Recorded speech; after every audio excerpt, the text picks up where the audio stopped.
I've got to start recording this as well. So, okay, about me, what am I doing? Where am I in my journey?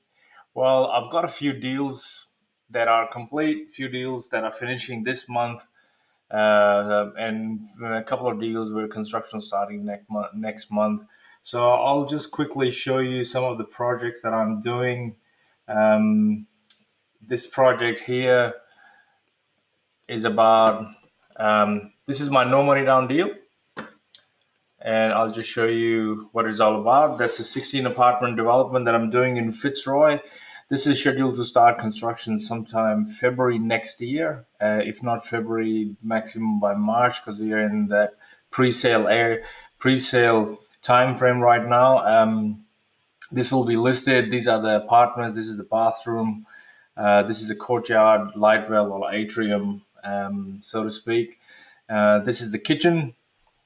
We've got lounge room, bedroom, bathroom. Again, different views of the development. This is the we got a drone up in the sky, and we took some aerial shots to be able to use that for marketing. Guys, just a couple of rules. If you've got some queries, do type them in and send them across. I do see them. And if everybody can just send me like a yes, okay, go ahead, something like that, so that I know you guys are tuned in and watching this presentation, and I'm not just here just talking about it. That'll be great. So yeah, that's all. Okay.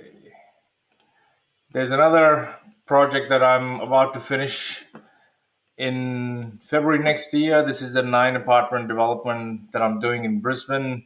This is almost done. This project is construction's already started. It is going to finish in February. February we settle and it's all done and dusted. The, this project is about to start construction end of November.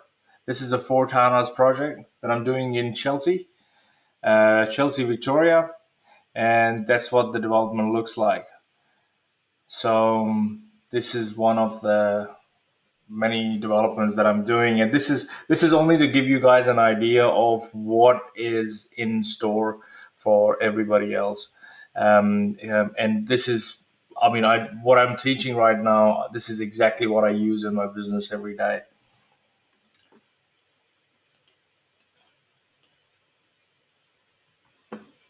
Okay, how did I get started? Maven Developments, I just wanted to show you my company website. This is my company website. So if you go to mavendevelopments.com.au, this is my website. This is the project. This website is actually not complete at the moment. It only has the 5 projects that I worked in. There are 6 other projects that the builder that I work with has got images of, and we're just waiting for the web team to actually upload them and change them to the real images. So that's what's happening right now. And if you look at our that's the project that I'm talking about. This is actually going online for sale as of now. So yeah, this is my team. I work with a builder. I work with a project manager, and I also have a cost analysis or a quantity surveyor with us that works with us, because the projects that we are now getting into are getting bigger and bigger, and we need people who can do good cost estimates, especially when it comes to um, construction. So let's go back here. How did I get started? Well, I got started just like you guys did, but the only difference is you guys doing this course online. I actually went to a whole lot of seminars to do the course. Um, I went to, people know Bob Anderson. I went to Bob Anderson and did his course, and yeah, I did his mentoring program as well. But I just wanted to show you. This is a snapshot of an email that I sent to Bob on 20th of September 2012 at 6 o'clock in the morning. And this is, I mean, I wrote some stuff about it's about other courses that I had done and everything, which I blurred out. But this is what I said to him. Even before I sign up with you, I can assure you that sooner or later I will be one of your student success stories. looking forward to that. That's in blue. That's what he replied back. And that's my level of commitment and my drive to move forward. So my question is when and how I can begin. So this is what I actually sent him in September 2012 before I actually got started with him. And I've done 5 projects now ever since I got started with him. But it wasn't an accident. It wasn't an accident or a fluke that I actually just got 5 projects or for 6 months when I was with him, I couldn't get a project. And at the time, market was hot, everything was going great, and I just couldn't find a project because the market was hot. But I kept looking and I kept researching, and that's actually when I actually put the system together of finding the deal. How do you actually research to find the deal? So whatever I'm teaching here is exactly what I've used to find my 5 deals.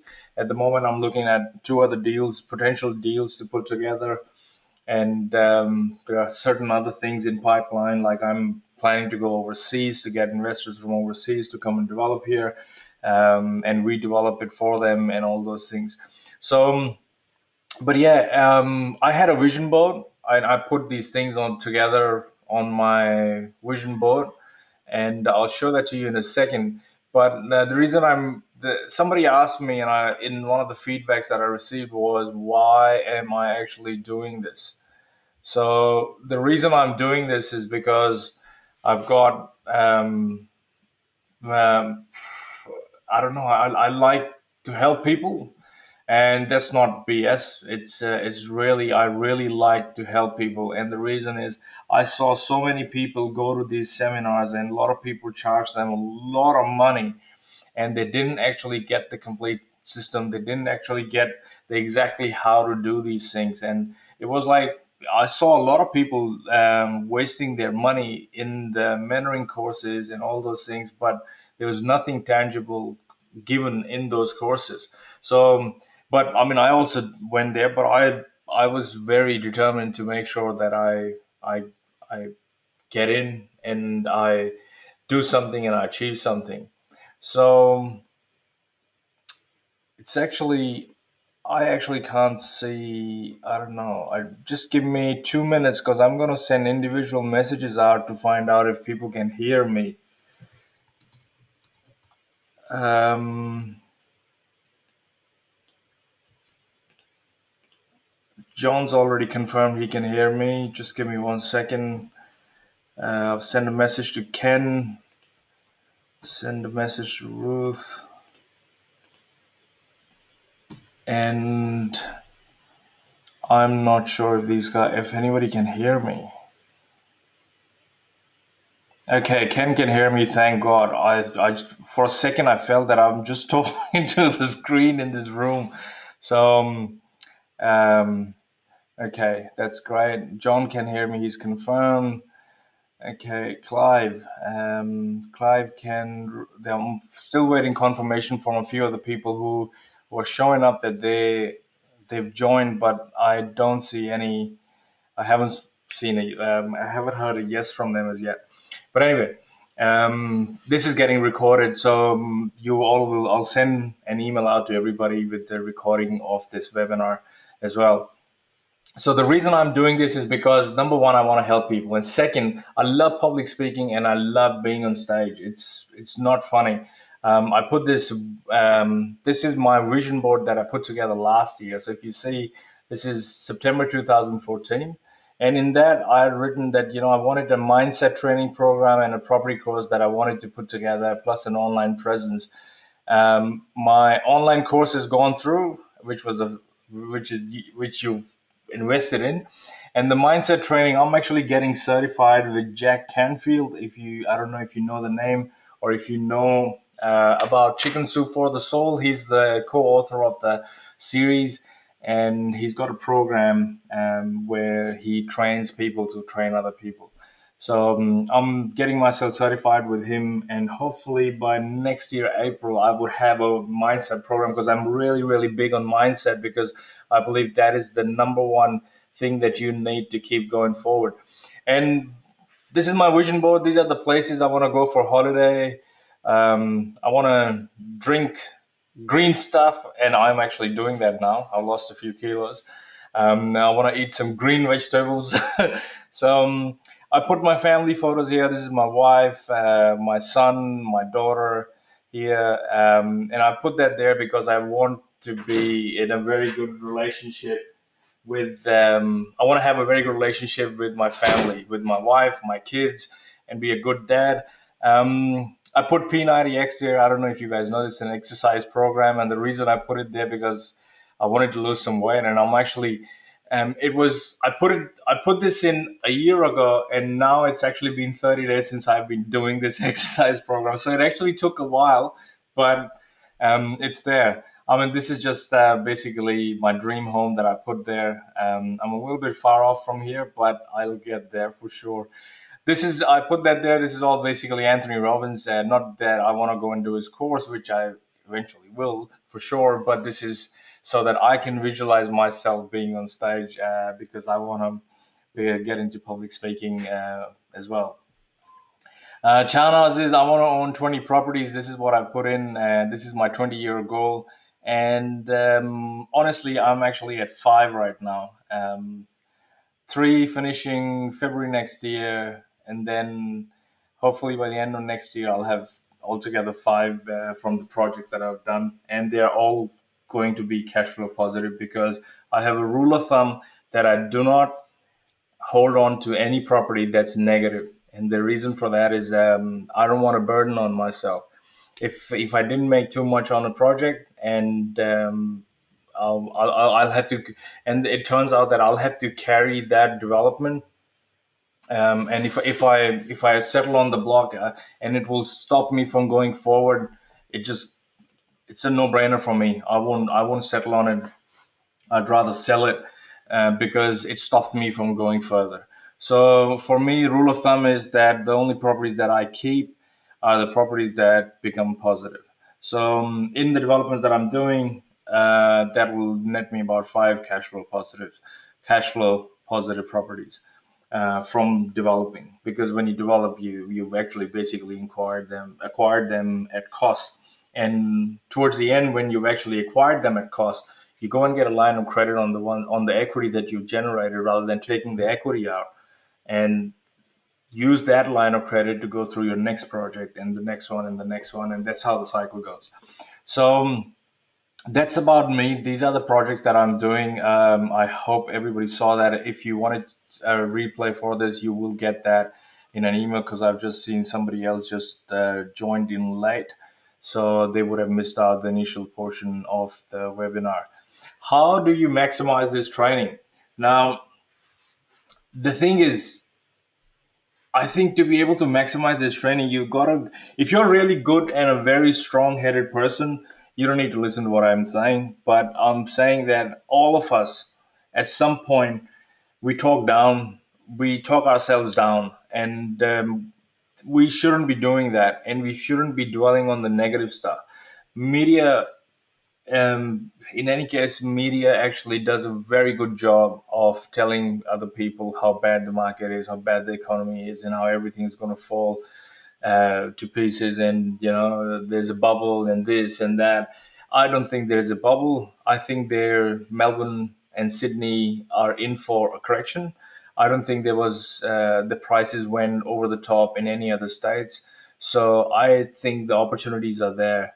In property development, a deal is a deal. If you've done your due diligence and if you've done your research, your homework, you've looked at all the other factors and then made a decision, it is very hard to go completely wrong. That's what I'm trying to say is when I say completely wrong, because anything to go wrong in property development, the first thing that will happen before somebody comes knocking on your door is that all your equity has to evaporate. So if you put in some equity, all that equity, sorry, I'm saying it the wrong way.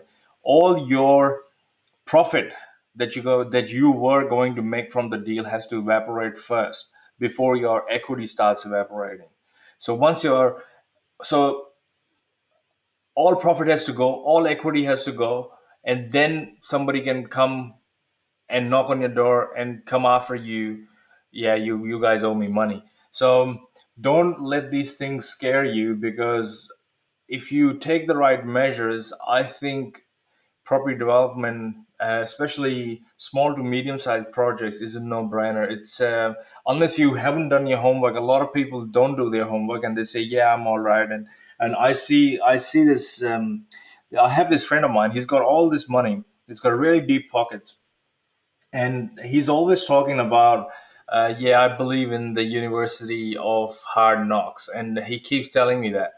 I once put in 100K in a project with him in 2012, and I went to a couple of meetings with them for town planning, and I just realized that this guy knows nothing about development.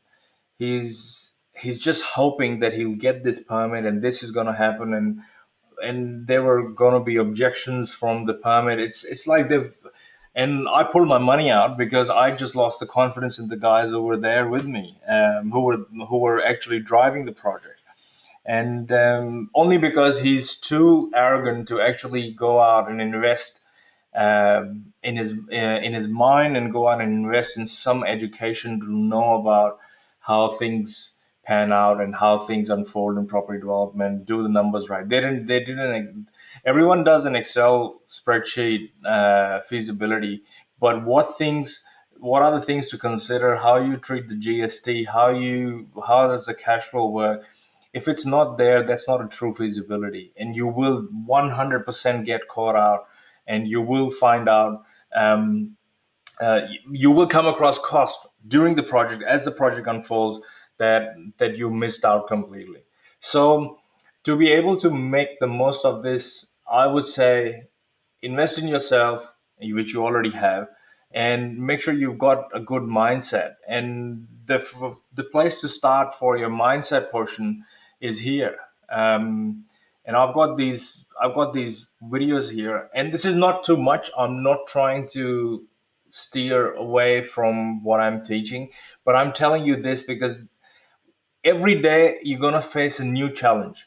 And if you start jumping up and down, and if you lose your cool, or if you panic, or if you make mistakes, if you panic, or you make wrong decisions, if you panic. So make sure. So let me give you a statement. Everything in this industry is fixable.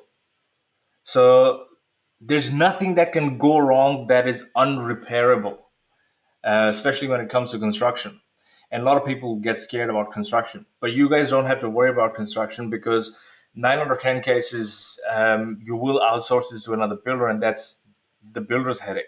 But you also have to make sure that the builder doesn't go bust midway. Even if they go bust midway during a development, know this, that nothing's gone wrong. Yes, you won't make as much profit. A little bit of profit would be gone because holding costs would go up. You would have drawn some money, you'll be paying interest on the money, but by the time the bank steps in and everybody steps in to make sure they get another builder in, a couple of months could be wasted doing that. And when that happens, you lose a couple of months interest. So I'm saying don't panic about these things. And I hope you're not panicking as of now. If you are, send me a question and let me know, and I'll answer it. So don't panic about these things and go over these. This is just 4 basic videos, and I want you to put together your goal getting action plan. This is what everybody I asked has said that they are committed. Their level of commitment is close to 10 on 10. And there's one person who said their level of commitment is 19 out of 10, which is fantastic, which basically means that you should have already watched these videos by now. If you haven't, then you're only cheating yourself. Do watch these videos. They're very basic videos. They're not very long, won't take very long. Take some notes. Always take some notes when you're watching these videos because there's just a lot of these videos might seem that they are 7 minutes long or 10 minutes long, but I cover a lot of ground in those short videos. And if you are skipping them and you're not watching them, you'll miss out details. Take notes as much as you can. And even if you don't ever go back to your notebook again, it doesn't matter because the moment you take notes, you the material's actually gone in your head 3 times. One when you were hearing it, second when you were processing it in your head, and third when it was coming out through your hand and on the paper. So make sure that you take notes, even if you take bullet point notes, even if you draw mind maps. And I'm a big fan of mind maps. I do everything using a mind map. Even if I'm solving a problem, I put that mind map out there and I see, what are the things that can be done to solve a given problem.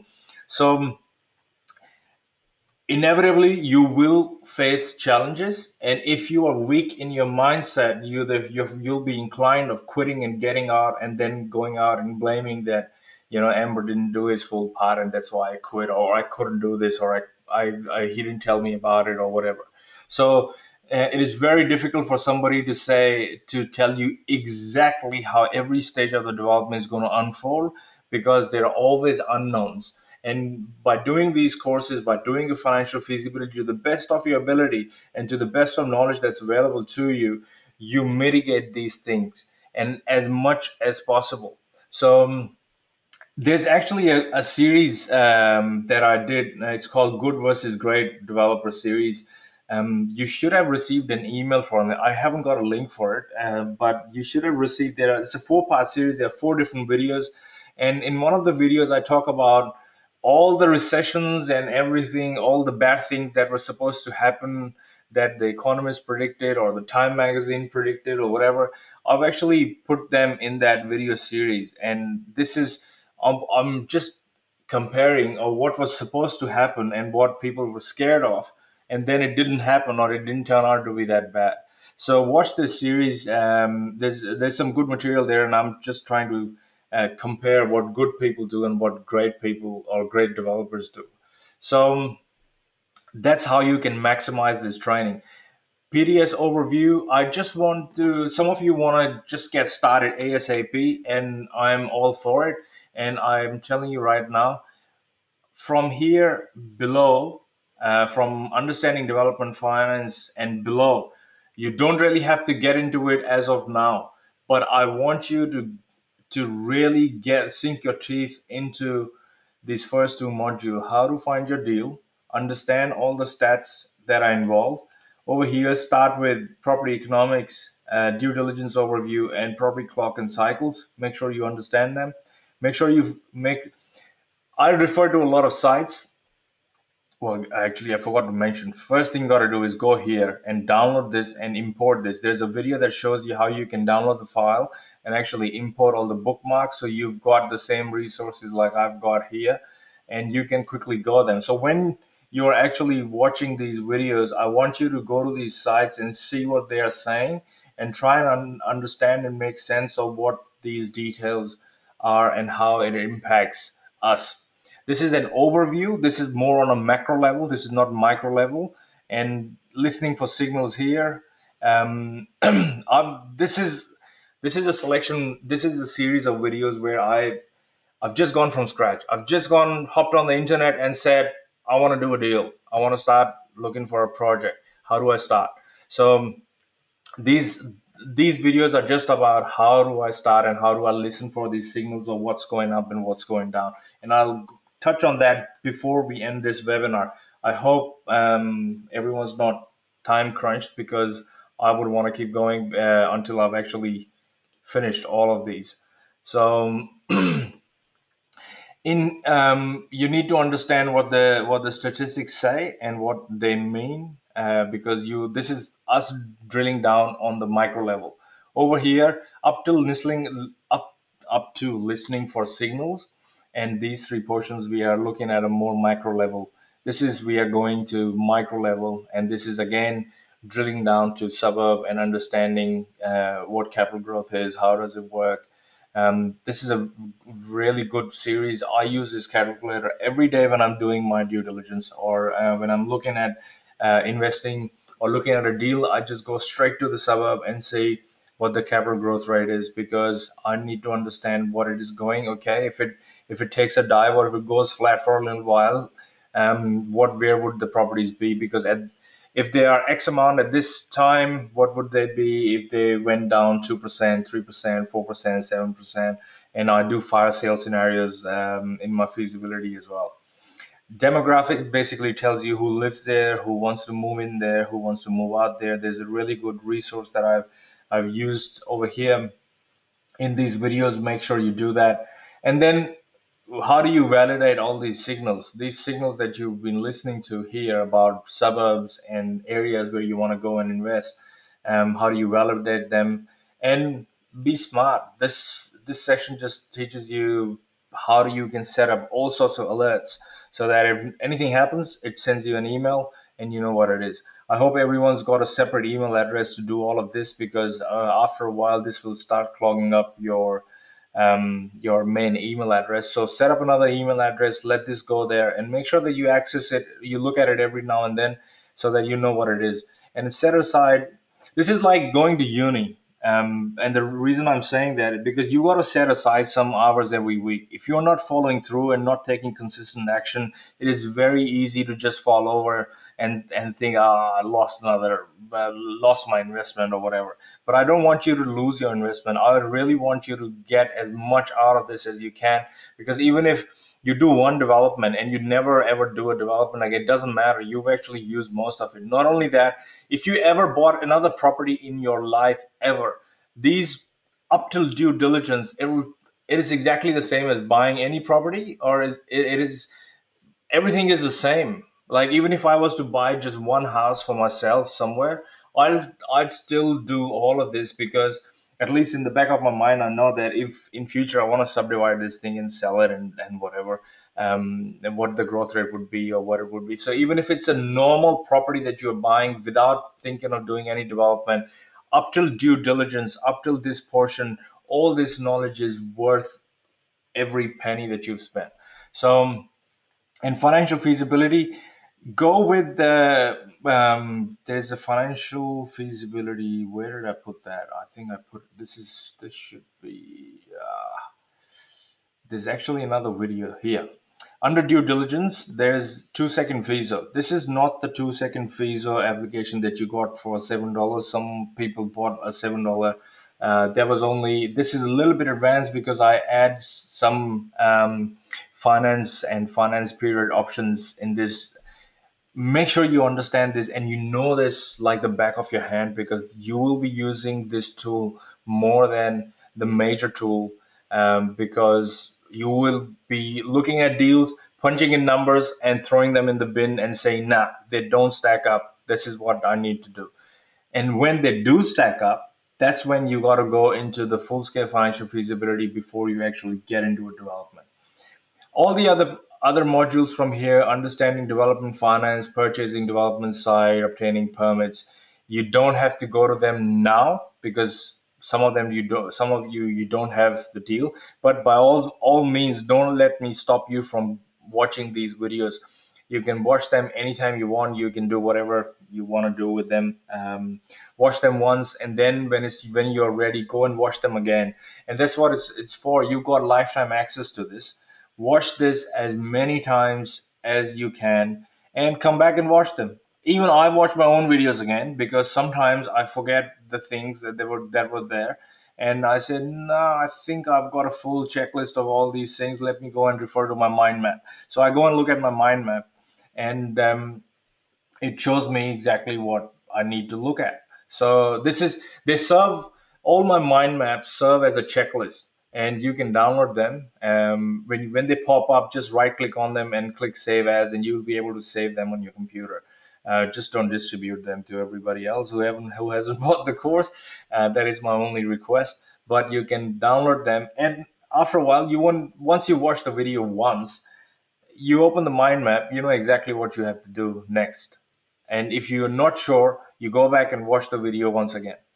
So to get started, I highly recommend that up till due diligence, you just need to know this, and make sure you set up your goals and make sure you take action to get to your goals. So, and there's a section for self-image and flaws in goal setting. Make sure you watch this, because even setting up goals could go wrong, because they don't match with what you think of yourself from the inside, or how you view yourself or your self-image. If that's tarnished, you need to correct that first before you set up your goal, because otherwise there's going to be a mismatch there. So yeah, how to proceed? Okay. How to proceed depends upon your financial capacity. So determine what your financial capacity is. If you can do a project that's maximum $500,000, then you got to find a suburb that's within your budget and see what you can get and see what you can leverage and what's the maximum you can get. So the first thing that you got to do to get started is to make sure that you know what your financial capacity is. Then you got to find the data that'll come from excuse me, the first three modules that we've discussed. Then you got to do a suburb selection and you do that. And then you got to look at the projects and you got to vet all these deals using the Smart Feasibility Calculator version 2.0. So there is no other way around it. You got to see I'm willing to spend X amount of money. Now, if you say that I only have very little capital, and I'll address all the feedback that I've received before this, there's a lot of stuff that I asked, and I've got a ton of things that people have put down. Um, and I'll address them. But what I'm saying is that if you haven't got that much money, I would say hold hand with other people in the group and I'll facilitate that as well. But join forces with other people, and two of you need to first make sure that personality-wise you guys get along and understand. Have a proper JV agreement between the two of you put together, and then find a deal together. Because the reason I'm saying is join hands now is because if your capacity is only 500,000 and there's another person who's got 500,000, your combined capacity is $1 million now. So you could be doing a bigger project together. And don't be scared. I don't know why do people say that you got to do something small first, like a reno, and then do this and then do that. I've never done a reno in my whole life, ever. I moisturize my hands 10 times a day, and I'm just not a hands-on guy. I use my brain and I use the knowledge that I've acquired, and I take action relentlessly. I mean, I go after things as if my life depends on it. And why? Because I think my life does depend on it. That's why I go after things or go after my projects with full force. And I've never done a reno ever in my life. I actually did renovate my own house, but that was so easy for me because I've got my own construction company, and I don't do anything hands-on, nothing. And I hate renos, and the reason I hate renos, a lot of people might like them. The reason I hate them is because I'm a numbers guy, and there is no way for me to be able to ever determine that if I spend $40,000 on a renovation, I'll get an uplift of $60,000 or $70,000 or $80,000 or whatever. So I can never determine that. There's no data for me to be able to find out that 20,000 goes in this side and $50,000 comes on the other side. And not only that, renovation is such a thing that you start with one little thing and you say, I'm only going to spend 20 grand on this, and then you pull this thing out and you realize, oh, it's got other stuff that needs to be done, and suddenly the budget jumped up to 27 grand to 30 grand and so on. And I know that for sure because when I renovated my own place, I started off with a budget of 30 grand, and I ended up spending 60 grand on my renovation. Now, that didn't bother me because that wasn't a business venture for me. That was something where I was going to live. And once I touched something, I knew that I'll get a new shower, I'll get rid of the bathtub, I'll put a new tile, put some new tiles in, and all that stuff. So I don't do renos. So you don't really need to, what I'm saying is that you don't really need to start small. If you did do a 4 townhouse project among two people, among three people, among four people, you guys, there's everything in this course that enables you to do it. Even if you didn't have a mentor, even if you didn't have anything, all you had was your mindset that you are going to do this development. There's everything in this course that you need to carry on and execute that development. From finding the deal to actually delivering the project, everything is already in there. So join hands with people who you know, and to be able to facilitate that, what I've done is I've created a Facebook page, a Facebook closed group. It's called Property Development System, and it is only for my students, the students who've actually joined the course or who are going to be the mentoring students later on. It's only for my students. So all you have to do is go to this page, facebook.com groups property development system, and you'll have to say join, and then I'll get a request and I'll approve you, and then you'll be in the group. Now, at the moment, there's nobody in the group because this was the first launch of this course that I did on my own. Now, don't think that this course was the first launch. I actually launched a portion of this course, which was all about how to find the deals and everything, with Bob Anderson last year. And he sold this course to all his mentoring students. And but suddenly, he realized that I'm doing my own course, so he didn't like it that much. So he stopped promoting that. And then I said, okay, the I'm gonna do this course on my own, because initially my plan wasn't to go out and do this on my own. I just wanted to say, okay, Bob, here it is. Here's the course. I'm happy to do it under your banner. But he didn't. I don't know. He got threatened or whatever, so he didn't want to do it with me. So it doesn't matter. So I thought, okay, I'll just launch my course on my own. So that's how you proceed. Okay, feedback. I've received some good feedback.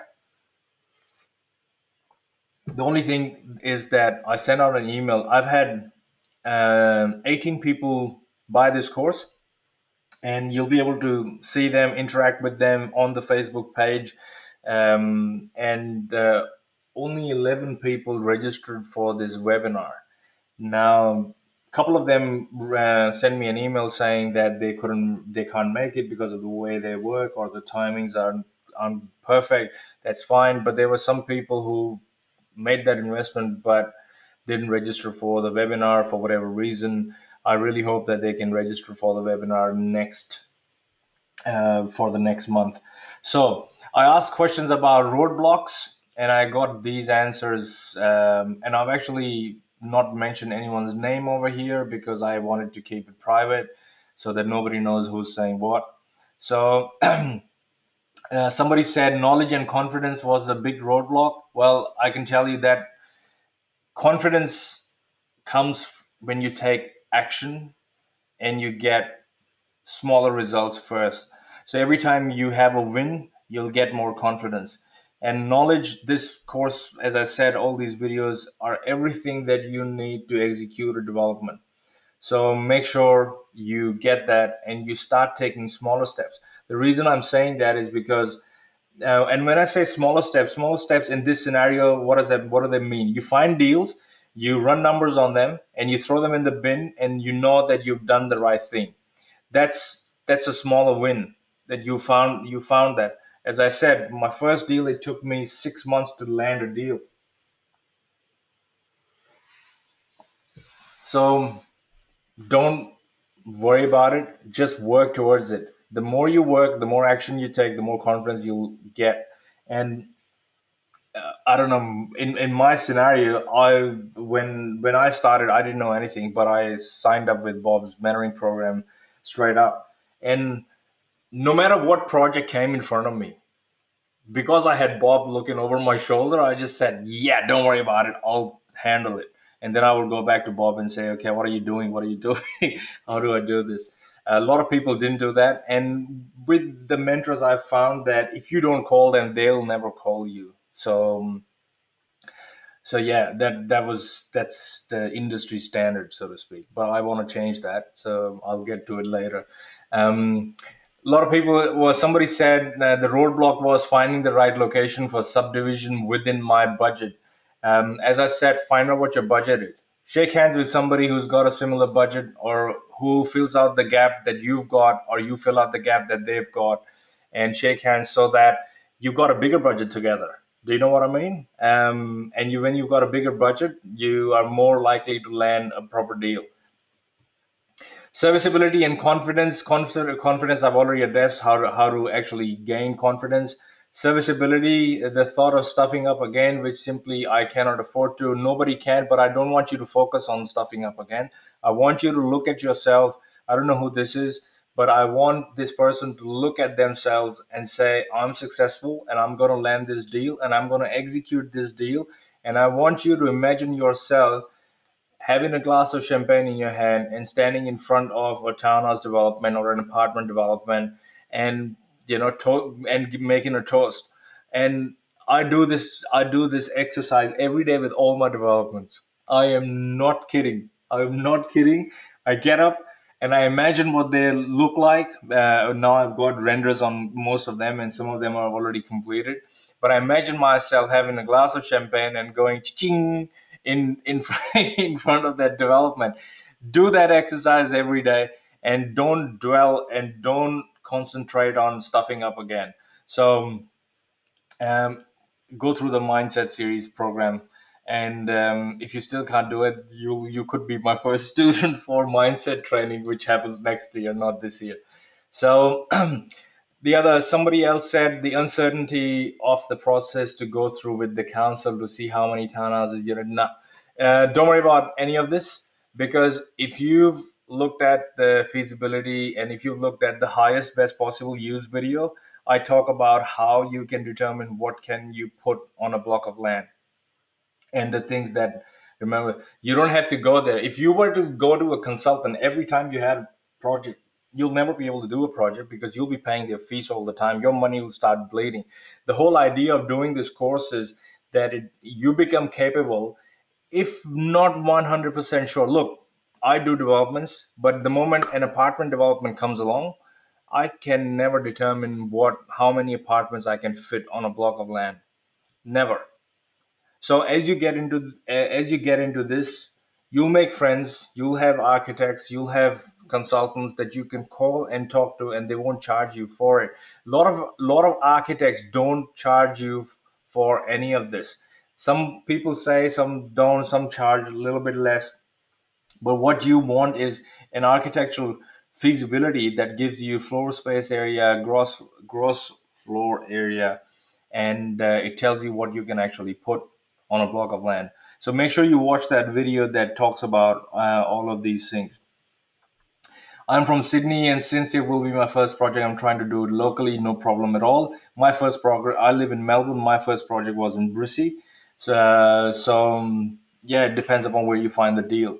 And I wasn't hung up on finding a deal in Melbourne at the time, because every economist I knew at the time was talking down Melbourne like nothing, like there was no tomorrow. And I'm talking, this is 2012. So yeah, property rights are still high, and it will be difficult to find my 20% margin sites.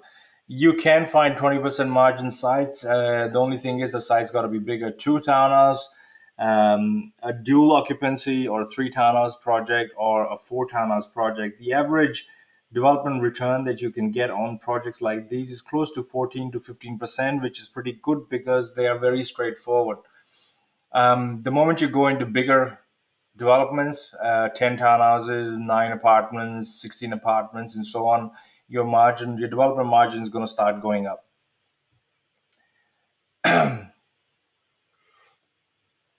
Somebody said getting finance is an issue with them. So don't worry about getting finance at all. Absolutely not. What you got to have is that if you shake hands with somebody else and you're doing a project together, between the two of you, you should be able to settle on the land. That's one thing you need. As far as construction finance goes, you can get pre-sales, and once you've got pre-sales, you don't have to worry about getting finance, because commercial finance works differently, and I've covered this in the finance section. So that's how the finance of that works. So you don't have to worry about getting finance. Another option was like one, two, three, four. It's all about finance. So what I'm saying is, shake hands with people. Maybe someone's got serviceability and someone's got cash, or someone wants to shake hands, or two people have got enough serviceability to be able to do something. But always remember that it doesn't matter who's got serviceability or um, who's putting cash in. Both of you will have to go on the loan together to be able to settle on a block of land.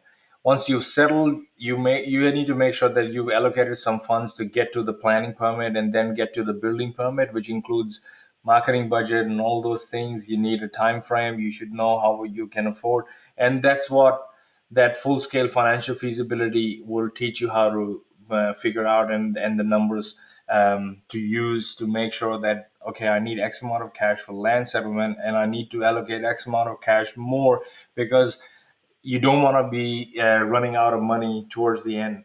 And there are so many different ways to get out of a deal, that if you get to a planning permit stage and you don't want to be a deal, you can sell your share to somebody else, and someone else can jump in, so long as they make money and so long as you've made money. And if you get too greedy, then they can't make, then you won't be able to sell your share either. So make sure you go through that. Now, somebody asked me, why am I doing this? No, I actually asked people, why are you doing that? Someone said that their son is a builder, and he does quality build. Fantastic. If your son's into construction, that's really good. But I think every construction company needs to have a certain amount of insurance, and that if your son is just starting out in there, I would believe that their construction insurance, which is the homeowner's warranty insurance, and every state's got it, would be determined upon the projects that they've done, the equity that they've got in the business, and so on. And I did two townhouse project, because when I started my construction company, they wouldn't give us more than $500,000 insurance. At the moment, we've got 3 mil, and which I think hopefully next year I'll push it to 6 mil. But I'm only limited by the insurance that I've got. And every year they look at the company, they look at the profitability, and then they let you do that. So make sure that if you get a good project and your son hasn't got enough insurance to be able to construct that project, don't let that bother you, because you could get caught out. Because if your son didn't build it, and your son gave you one price for construction that went into your feasibility, and then you went to another builder who gave you an X plus whatever, excuse me, that who gave you a price that was 10% dearer than what your son gave you, you'll get caught out in your feasibility, because you would have then settled on something that you didn't get do the numbers right on construction. So make sure that you find out the market right, and then if your son gets to build it, it's a bonus. You've got that. So remember that. Why are you doing this? People want to replace their income, get positive cash flow guaranteed. If you do a development, I think you'll have to do two developments at least, and then you would be able to replace your income, because there will be some equity, some debt, and your properties will be neutral or cash flow positive. Like for example, my Brisbane project is cash flow positive. Once it's finished, this development is 100% positive for me, and I'm going to get a line of credit on the equity on it, and then I'm going to go and do another project in Brisbane as well. So yeah.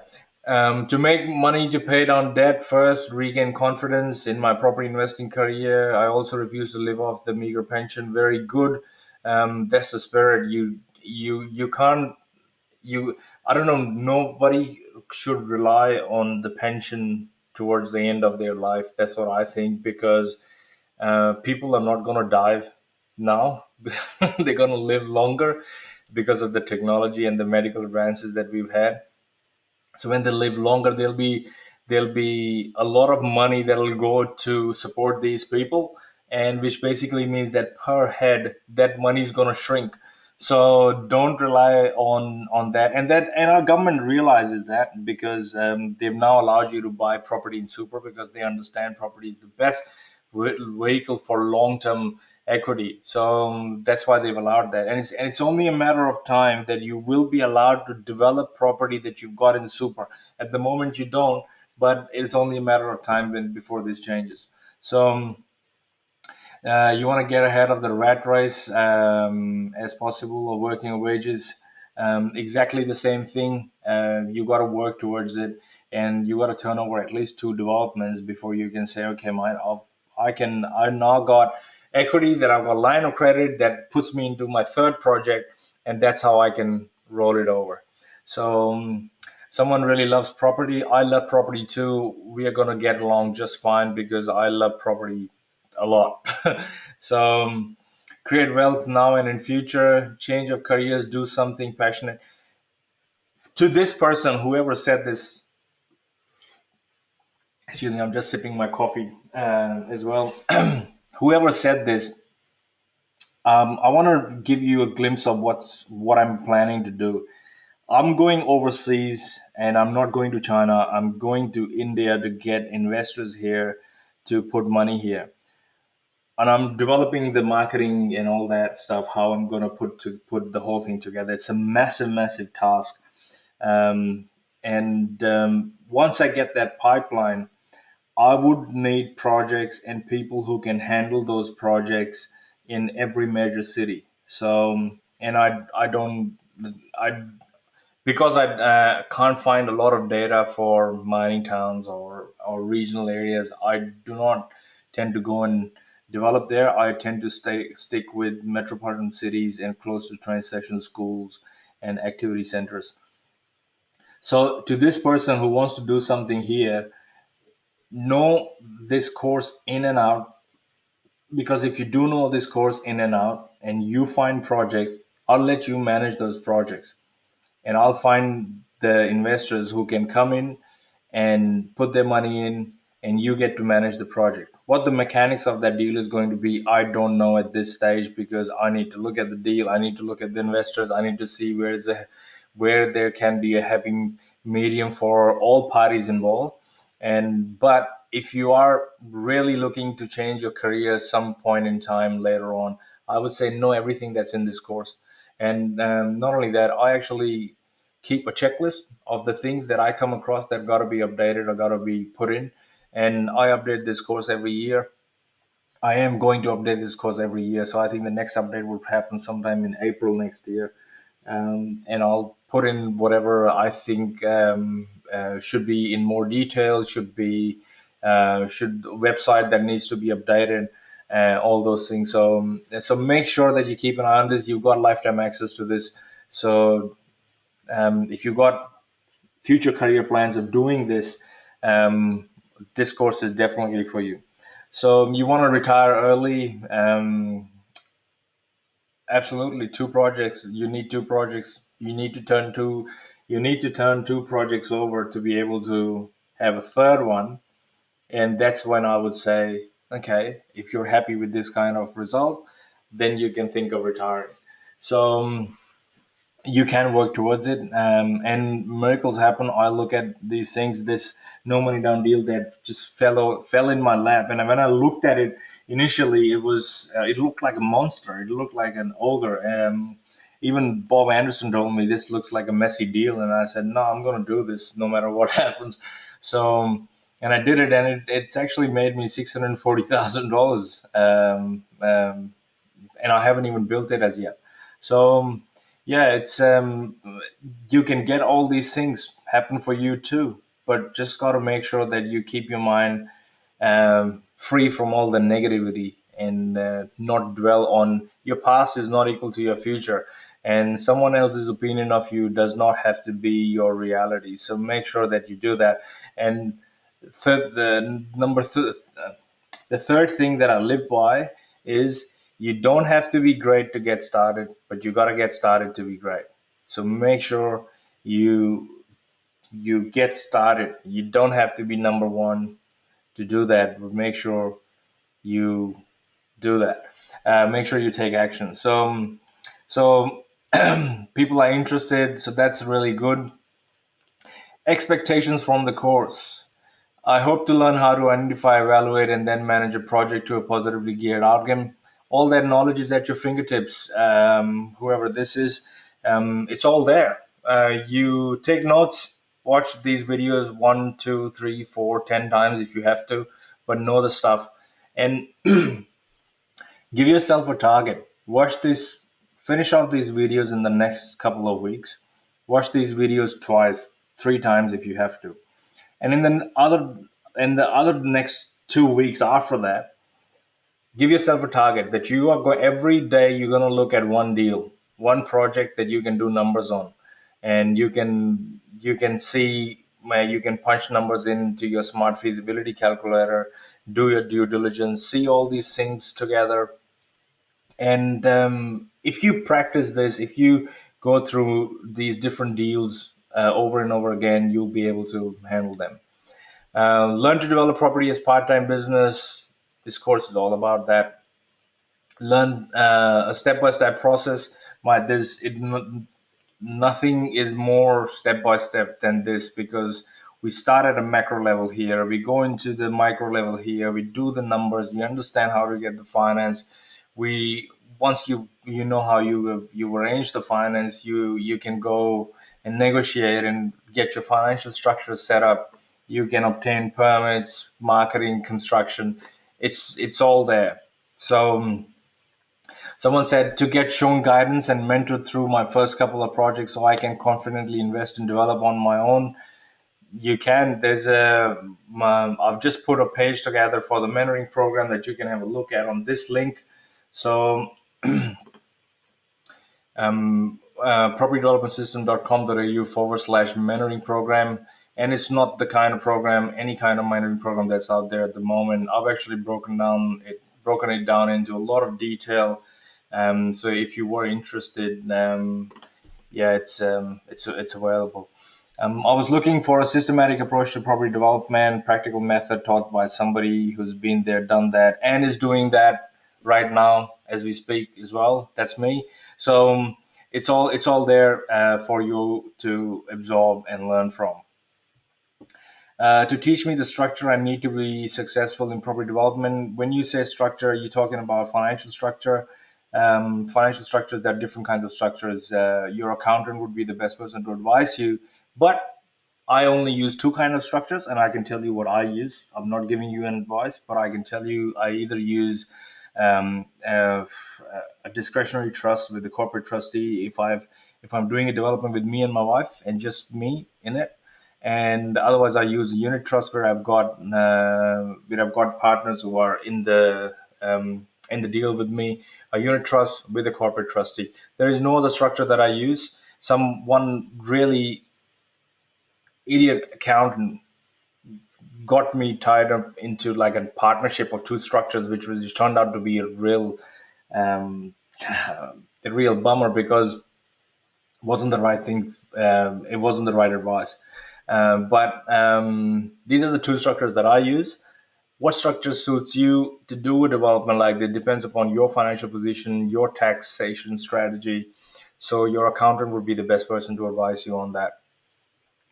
Learn how to go about beginning my first development. I've laid out the steps. Just follow the steps, and they are in the right sequence.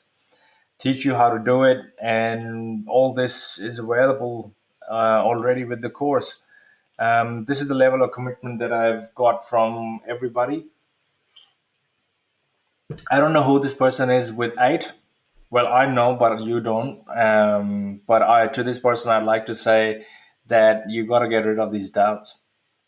You have to, because if you don't, then something will go wrong, and you'll prove yourself right. So I don't want you to do that.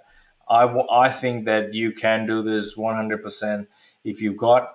And there's one person who's got commitment level of 19 out of 10. Hats off to you, mate. I've got 120 out of 10 my commitment level. So yeah, what should I cover? So a lot of people ask me an overview of your background and why you developed this course, what motivates you and your dreams. Where is this course going to take you? Share your honest goals with us. And I have actually, in a way, when I showed you my vision board. I want to be on stage. I want to be talking to people. I want to be helping people. And that's why I'm getting myself certified with Jack Canfield, so I can teach the mindset program as well. An overview of what's ahead, things to look out for, activities to do, research. I have just explained that as well. And intro to other students. I can't really introduce you to somebody who's actually listening to this webinar right now.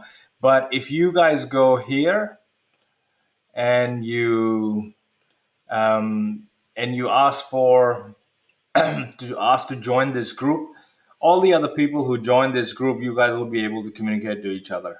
You leave a comment there, somebody will come in and they'll leave reply to your comment, and you guys can interact with each other. And intro to other students and a chance for us to mingle. Not sure what icebreakers you can use online courses. At this stage, I'm actually planning a live seminar which would happen sometime in April, and it is not included in this price at all. But you will get a discounted price to upgrade if you wanted to come to a live seminar. It'll be a 3-day seminar, and on the third day, I'm going to cover live deal hunting in the course. So it's gonna be nothing like you've seen before. Choosing locations, I would like you to please run some potential development sites in Victoria for range of prices. Example, 2-3 unit development. I will do that. I want you to go through this material before I start doing that, because the next webinar is going to be about due diligence, and the following webinar is going to be about financial feasibility, because I need you to start looking at all these things. So, is there an absolute minimum budget? There's no, but that's what I said. Shake hands with somebody if you've got a really absolute minimum budget, or if I put a development together, I will send it to my students if you want it to be part of it. But you got to realize that when I put a development together, I usually keep 20% of the equity or 20% of the profit, whatever the project allows at this stage. So if I'm putting something together, you know for sure that you've got it. So, and then again, the priority comes with the mentoring students and my property development system students, and before I actually offer it to everybody else who's not invested in the course or who's not gone there. So my priority, it's my moral responsibility to make sure you guys do well. So if I do come with a project that I want to run here locally, I will let you know. So, not sure, Amber, maybe a rundown on who the other members are. As I said, you can do that and JV thing in the Facebook group, so make sure you go and ask for it. What process is required to find out any hidden details I should know about the land I'm looking to develop, and how many townhouses units can be approved? As I said, the same thing. You got to go through these modules and look at the due diligence section, look at the highest best possible use video, understand what you can put on it. And if you are only putting apartments, I would say shoot it to an architect to find out how this is going to work out. Following the system, I will identify my CG area, find a potential site on feasibility, hopefully stacks up. Yes. If the site does not have a vegetation protection overlay, does that mean we can remove all problem trees? If they are not native, yes. But it also depends upon the size of the tree and the age of the tree. So you'll need an arborist report to be able to get rid of it. How much slope is too much slope? Well, if you see a considerable amount of drop, you would need a retaining wall. Imagine a block of land that's absolutely flat where you can just go and put a slab on. But imagine a block of land that's sloping and you know that you can't put a slab on. So you either need to cut and fill, or you need to put retaining walls and put the floor on top of it. So these are the things, and every deal is different. Every site is different, and soil assessment won't. You don't need soil assessment, I don't think so, until planning permit. In some scenarios where we are skeptical of what the area is, we would get this done beforehand. But in most scenarios, I've actually got soil tests done after the planning permit, because everything else around it was built the same way, and there was no point spending money on soil tests upfront. But this is applicable to the kind of projects that I'm getting into. But if you're getting into somewhere where you think it's underneath is all rock, I'd say you get that done, because that will affect all construction price considerably. We wouldn't want to pay professional too early. No, you don't. You don't need to pay any professional too early, because, as I said, if you start paying these people, you're gonna start bleeding money, and I don't want that. So all information that you need is in the course. Uh, Go through these modules. Is location of existing driveway an issue? I assume it to be minimal, because I haven't. anything read about that. As I said, this is very specific to an actual site. So if you've got a driver there, what you can put, see what it depends upon where your design. Your architect would be able to tell this to you much better than anybody else. But you've got to understand what the design is and what you are planning to do. So without actually looking at something like this, I can't comment on anything like that. So, as a novice with no experience, how do I estimate my total construction per area? No problem at all. Might watch the 2 minute FISO video and I'll tell you exactly how you do that in that area. And the GFA ratio, all that is covered in the highest best possible use video. So make sure you go there and do that. I have lots more questions, but leave it for, okay, I'll leave that for now. That's no problem. Um, Maybe more on market indicators. Might, as I said, you got to go through the first three modules. Different strategies in different types of market conditions. I would like to comment on this, and what I would like to add to this is the market is going to go a little bit flat right now, and that's a good thing. And the reason I'm saying it's a good thing is because none of you are actually in a deal right now. You are actually in the phase where you want to acquire a site. You want to get into a project. So plenty of sites are actually going to come on the market, and you are going to get a bargain because there will be a lot of people trying to sell their site, and so you'll be able to get them at a discount. So so now is actually a good time to get into a project. Finding the best project for my stage, where to begin and how to stay away from information overload. Just watch what's in the course. Don't try and read off the internet. Do your research. Spend time researching on the internet rather than trying to learn stuff. You've already made an investment into this course. Make sure you get everything out of it. How do you find a property and have it held for long enough for you to do your due diligence? You don't hold it. You That's what I said. You need to get so good at doing that front end of that so that you can look at it, and after a while you'll be able to say, okay, I've got to do these five things and I'll know whether or not we can do this. And the confidence will come after you've looked at many deals, ran numbers on many deals and looked at different scenarios and different things that you need to do.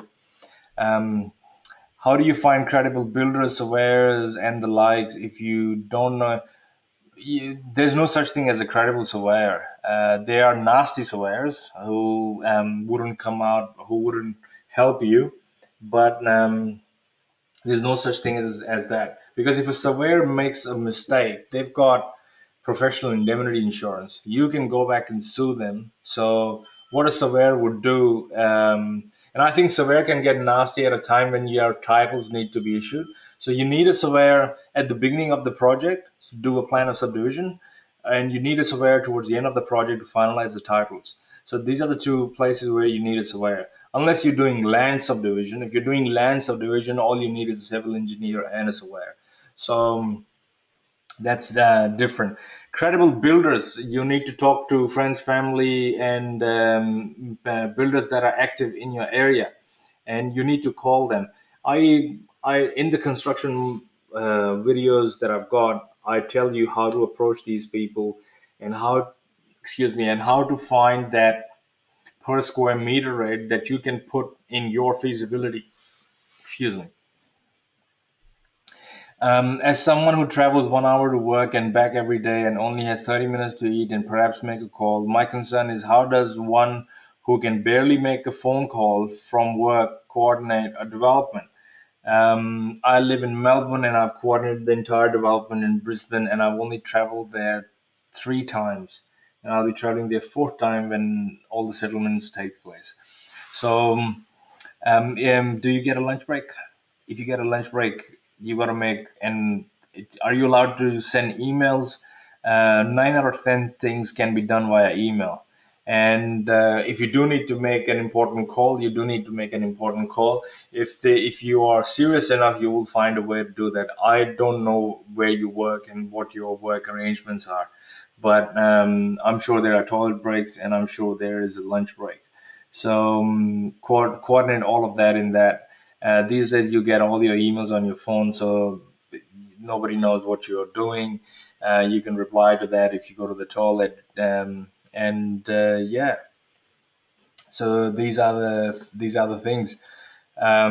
Ready for JV. A lot of people are ready for JV. I'm confident I can do projects. Some people said they're happy to do a JV with me, but these are the responses that I've just put out there. So if I do have a project, I will let you know. Financially ready.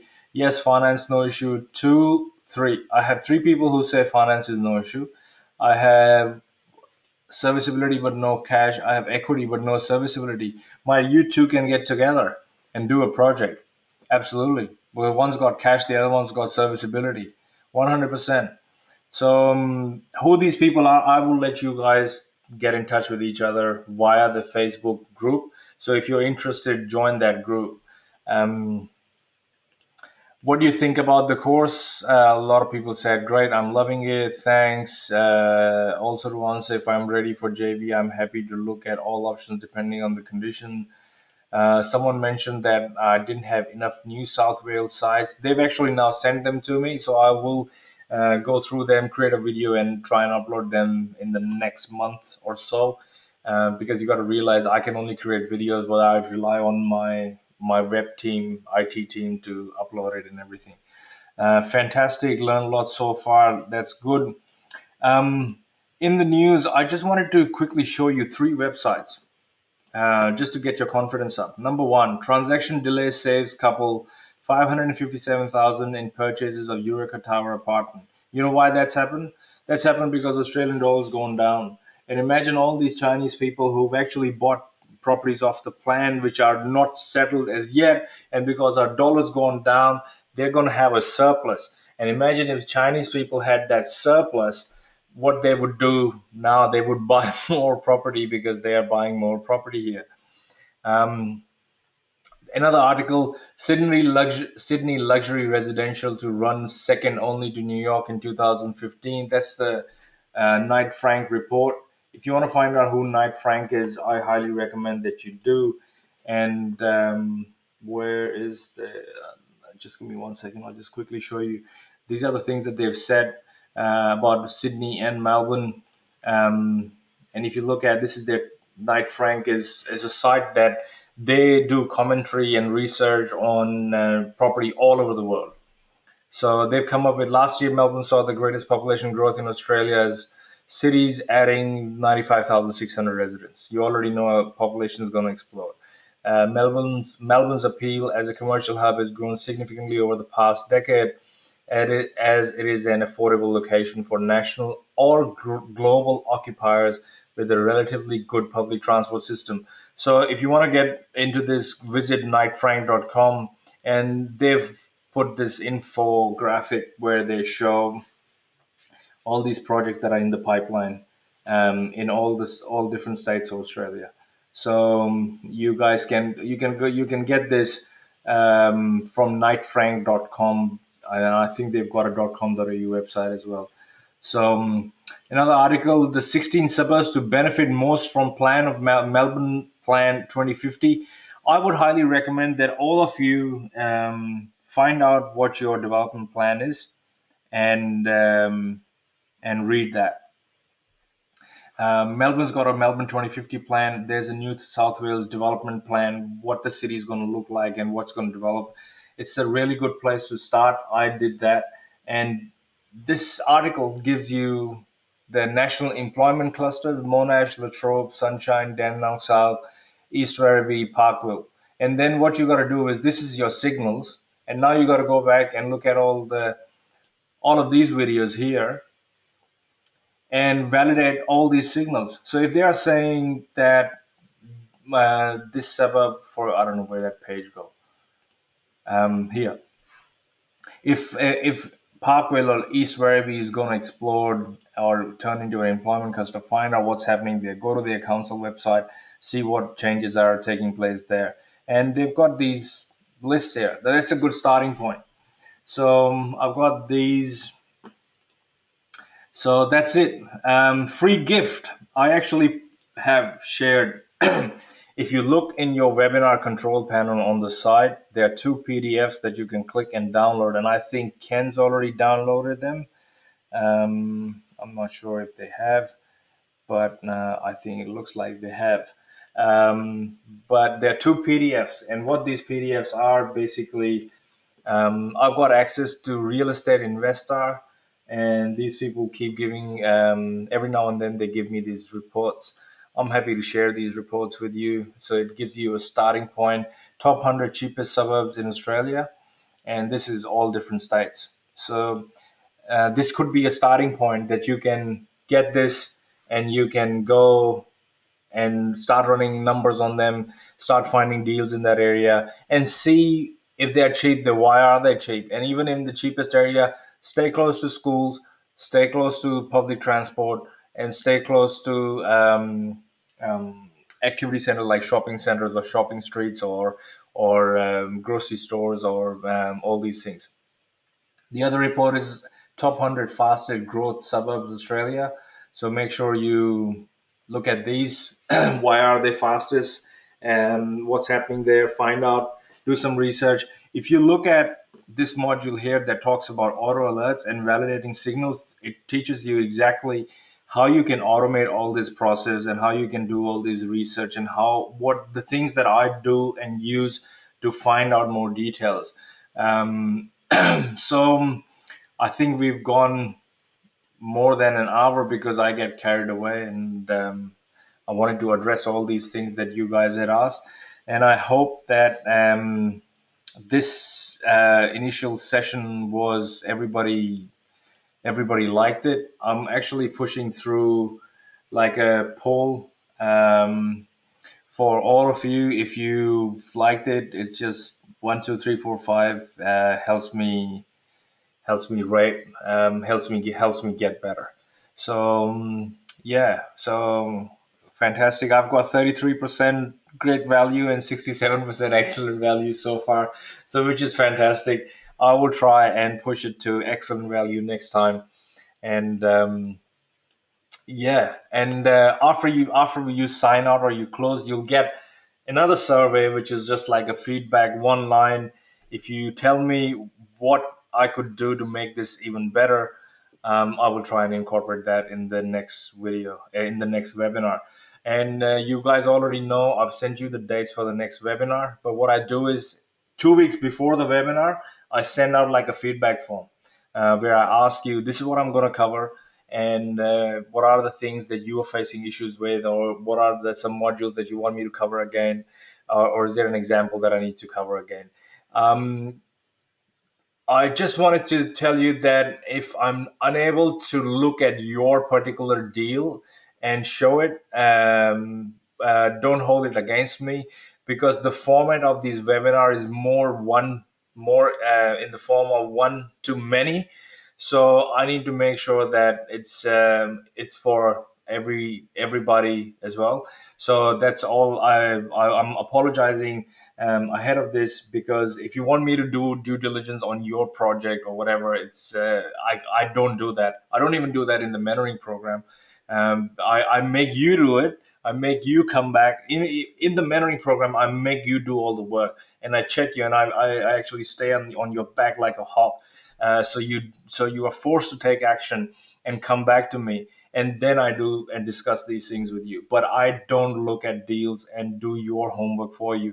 The whole point of this investment is that you stand on your own feet and you go out, take action, and become a developer in your own right and do projects on your own. I wish you all the very best, and yeah, that's all I need to. That's all I can say to you.